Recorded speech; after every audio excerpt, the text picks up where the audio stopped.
I first want to thank my friend and colleague, the senior senator from Vermont, for his tireless work on this issue. Senator Leahy and I, along with Senator Heinrich and so many others who have participated in this process, have worked together to develop a legislative strategy that is both bicameral and bipartisan. This legislation that we're about to vote on today was passed with an overwhelming supermajority in the House of Representatives, 338 votes to 88 votes. This is a testament to the fact that in so many instances there is more that unites us than divides us in today's political environment. This is an example of the type of win-win situation that we can develop.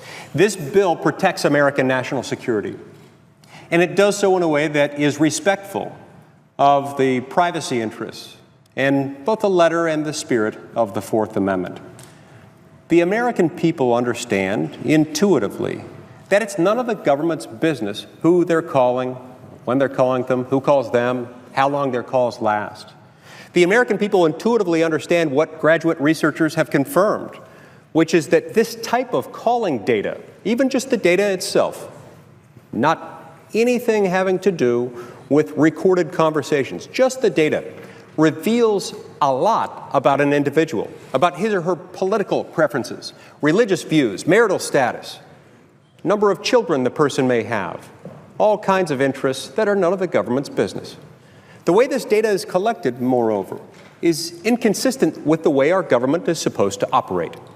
Rather than going out and demonstrating some type of connection between the data set requested and a particular investigation, under the current system, the government simply issues orders saying, send us all of your data. Send us all your data on all calls made by all of your customers. We want all of it. If that means 300 million phone numbers, we want all of that, regardless of its connection to any suspected terrorist operation. This is wrong.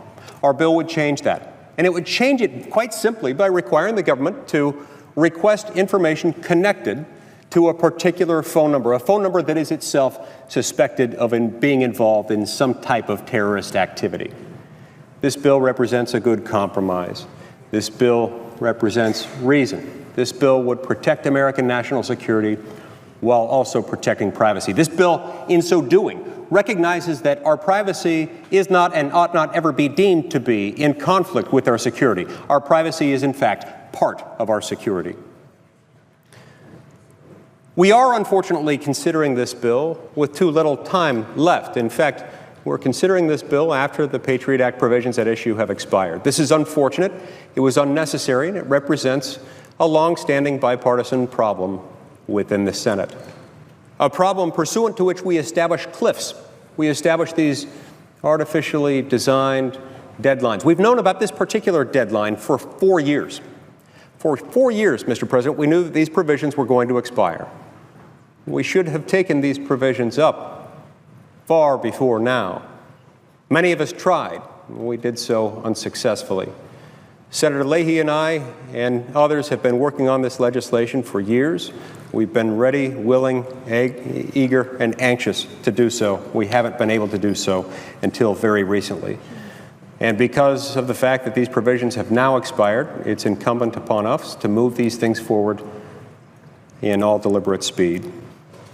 Whatever the outcome of this vote, Mr. President, and of those votes that will follow later today, whatever the outcome of these votes, the American people deserve better than this. Vital national security programs that touch on our fundamental civil liberties deserve a full, open, honest, and unrushed debate. This should not be subject to cynical government-by-cliff brinksmanship.